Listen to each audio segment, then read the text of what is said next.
안녕하세요. 슬기로운 스테이블 코인 생활입니다. 오늘은 XRP 생태계에서 정말 의미심장한 변화의 바람이 불어오고 있어서 이 이야기를 아주 깊이 있게 다뤄보려고 합니다. 네, 안녕하세요. 보통 우리가 XRP 하면 머릿속에 딱 정해진 이미지가 있잖아요. 그렇죠. 송금, 결제, 뭐 이런 거죠. 네, 맞아요. 빠르고 저렴한 국제 송금, 결제를 위한 브릿지 통화. 이런 식으로 주로 어떤 기능적인 역할에만 초점을 맞춰왔던 게 사실이죠.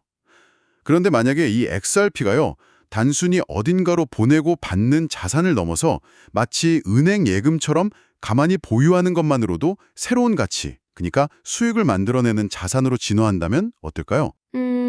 그건 그야말로 XRP의 정체성 자체가 바뀌는 아주 근본적인 변화가 될 겁니다. 바로 그겁니다.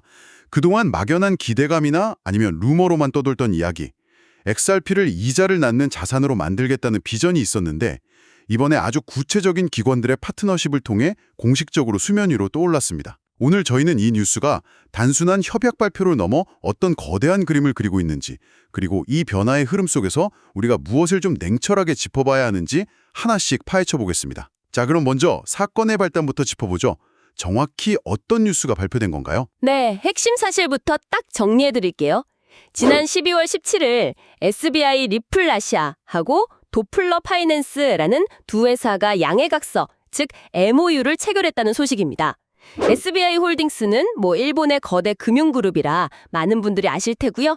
도플러 파이낸스는 XRP 레저, XRPR 생태계에서 탈중앙 금융, 그러니까 디파이 프로토콜을 전문적으로 개발하는 기술 기업입니다. 아, 일본의 거대 금융자본하고 XRP 레저 전문 기업의 만남이군요.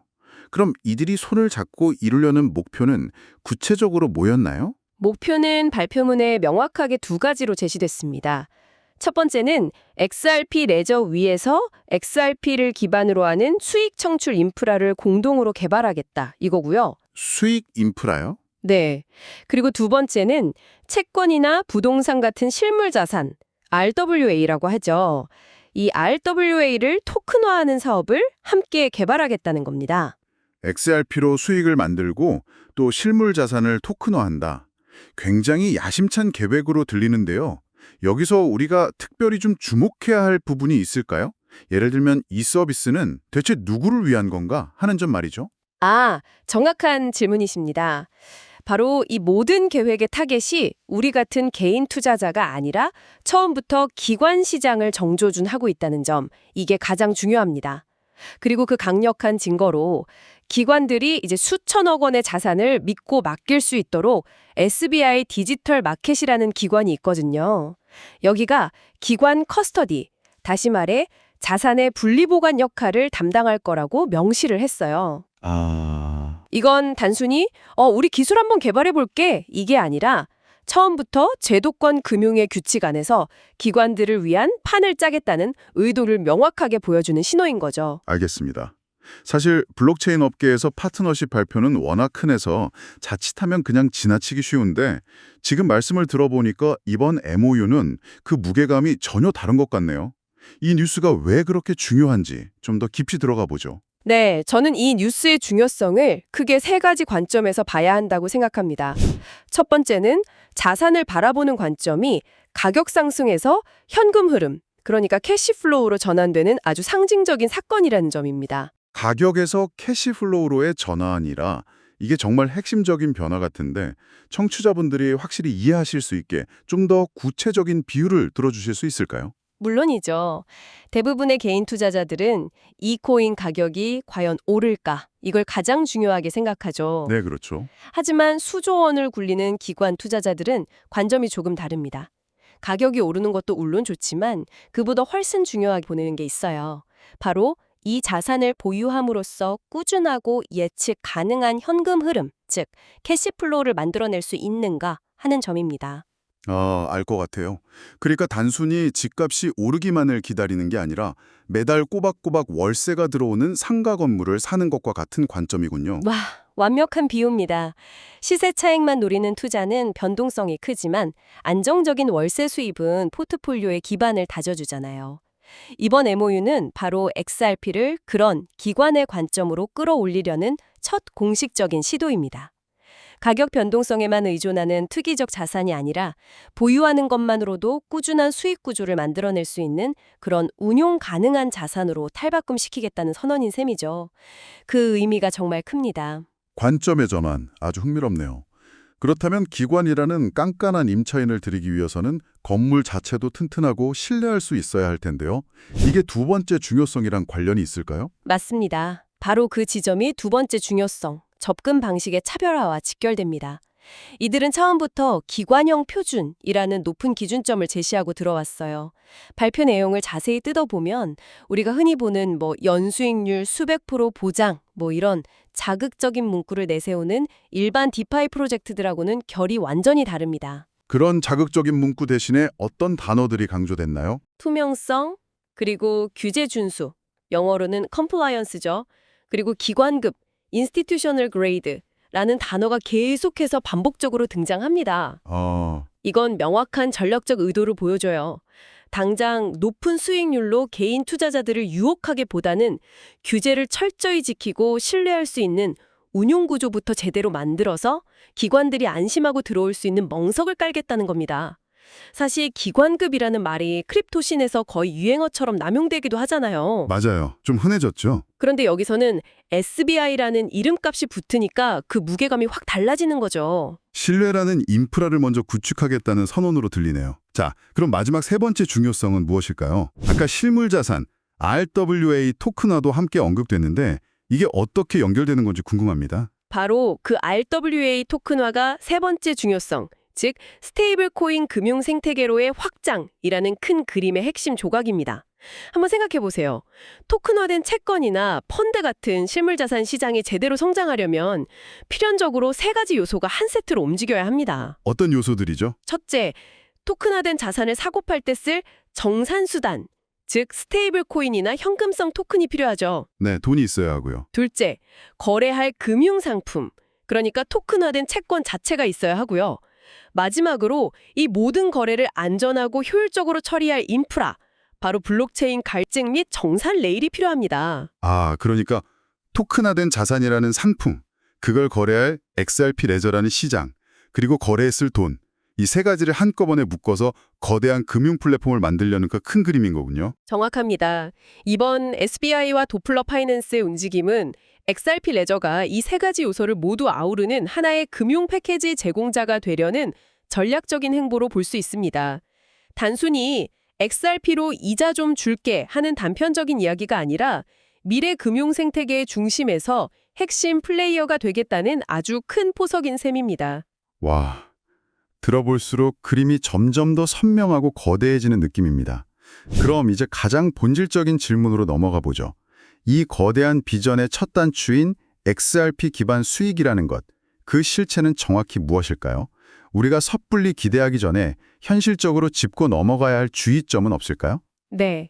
이 부분이 오늘 이야기에서 가장 중요하고 또 청취자 여러분께서 가장 냉정하게 받아들이셔야 하는 부분입니다. 먼저 팩트부터 명확히 하죠. 이번 발표는 어디까지나 MOU, 즉 양해각서 단계라는 겁니다. MOU. 네. 어떤 상품이 출시되거나 구체적인 수익률이 확정된 것이 결코 아니에요. 앞으로 이런 방향으로 함께 연구하고 개발해보자고 약속한 말 그대로 모든 것의 시작점에 불과합니다. 아직 구체적인 상품은 아무것도 없는 일종의 선언적인 단계라는 점을 반드시 명심해야겠군요. 그렇습니다. 그럼에도 불구하고 우리는 그 방향성을 통해 구조적인 핵심을 짚어볼 수는 있습니다. XRP라는 자선의 기술적 특징을 먼저 이해해야 하는데요. XRP는 이더리움 2.0처럼 단순히 보유하고 맡겨두는 것, 스테이킹이라고 하죠.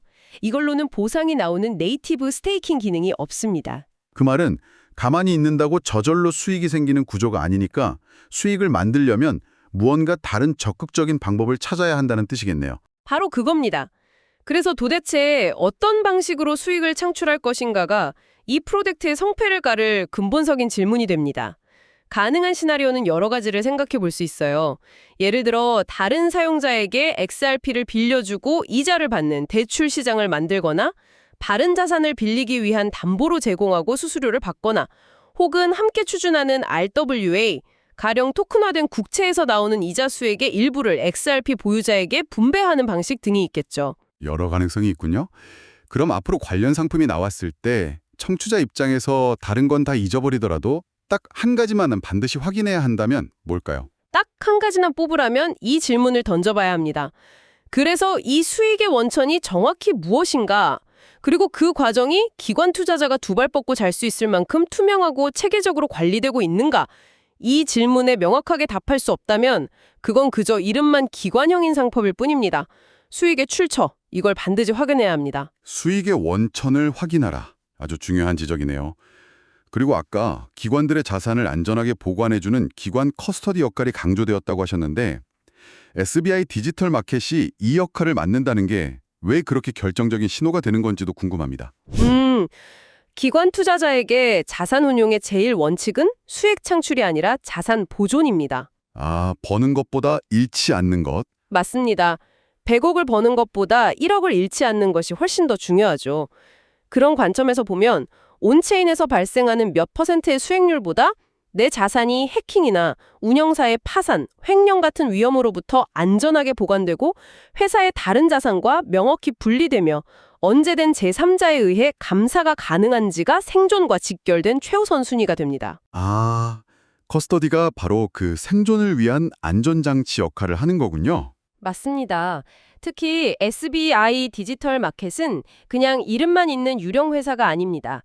싱가포르의 중앙은행격인 통화청 MAS의 공식 디렉토리에서 캐피털 마켓 서비스 라이센스를 정식으로 보유하고 커스터디 서비스를 제공하는 기관으로 명확하게 확인이 됩니다. 그냥 이름만 빌려준 게 아니라 싱가포르 통화청에 정식 허가를 받은 그야말로 찐 규제 기관이라는 거군요. 네, 바로 그 점이 이 파트너십의 목표 시장이 처음부터 고수익을 좇는 리테일 디파이가 아니라 철저히 규제 프레임워크 내에서 활동하는 기관임을 보여주는 가장 강력하고 명백한 증거입니다.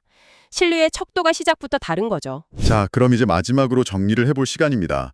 오늘 이 흥미로운 뉴스를 접한 청취자분들이 앞으로 어떤 점들을 주시하면서 이 흐름을 따라가야 할지 최종 점검 항목을 체크리스트 형태로 정리해 주시면 정말 도움이 될 것 같습니다. 좋습니다. 가장 중요한 것은 XRP에 이제 이자가 붙는다와 같은 단순하고 자극적인 헤드라인에 현혹되어서는 안 된다는 겁니다. 네, 맞아요. 그 이면의 구조를 이해하려는 노력이 필요하죠. 앞으로 이와 관련된 구체적인 상품이 공개됐을 때 청취자 여러분이 스스로 건전성을 판단해 볼 수 있는 필수 확인 체크리스트 바이블을 말씀드리겠습니다. 네, 아주 중요하겠네요. 첫 번째 체크리스트는 무엇인가요? 첫째, 수익의 원천입니다. 앞서 강조했듯이 이 수익이 정확히 어디서 나오는지 따져봐야 합니다. 누군가에게 돈을 빌려주고 받는 이자인지, 실물 자산에서 나오는 현금 흐름인지 등을 명확히 알아야 리스크를 가늠할 수 있습니다. 수익의 출처. 알겠습니다. 두 번째는요? 둘째, 담보 및 청산 구조입니다. 시장이 급격하게 변동할 때 발생하는 손실은 누가, 그리고 어떤 방식으로 책임지는가에 대한 규정이 명확해야 합니다. 만약 XRP 가격이 폭락했을 때 담보가 어떻게 청산되는지 그 구조가 투명하지 않다면 모든 리스크를 투자자가 떠안게 될 수 있습니다. 세 번째 체크리스트도 궁금합니다. 셋째, 커스터디의 범위를 정확히 이해해야 합니다. SBI 같은 신뢰도 높은 기관이 자산을 분리 보관해준다는 것은 매우 긍정적이죠. 하지만 명심해야 할 것은 이것이 운용 과정에서 발생하는 리스크, 예를 들어 XRP를 빌려간 상대방이 파산하는 리스크까지 막아주는 것은 아니라는 점입니다. 아, 금고는 안전하지만. 네, 금고 밖에서 하는 사업의 리스크까지 막아주는 건 아니라는 말씀이죠. 보관의 안전과 운용의 안전은 다른 문제입니다. 네 번째 체크리스트는 무엇일까요? 넷째, 규제 적합성입니다. 이 상품이 주로 일본이나 아시아 기관을 대상으로 한다면 해당 국가의 고객 확인 절차, 적격 투자자 요건 등을 제대로 준수하고 있는지 확인해야 합니다. 규제는 기관에게 가장 중요한 안전벨트와도 같거든요. 이 벨트 없이 운전하려는 상품은 피해야 합니다. 마지막 다섯 번째 체크리스트는요? 마지막으로 기술적 리스크입니다. 아무리 구조가 좋아도 결국 이 모든 것은 XRP 레저 위에서 스마트 컨트랙트를 통해 구현될 가능성이 높습니다. 따라서 스마트 컨트랙트에 혹시 모를 버그는 없는지, 해킹에 대한 감사는 충분히 받았는지, 이런 기술적 위험은 없는지 꼼꼼히 검토해야 합니다. 수익의 원천, 담보 청산 구조, 커스터디의 범위, 규제 적합성, 그리고 기술적 리스크까지 이 5가지를 모두 꼼꼼히 따져봐야 비로소 제대로 된 판단을 할 수 있겠네요. 그렇습니다.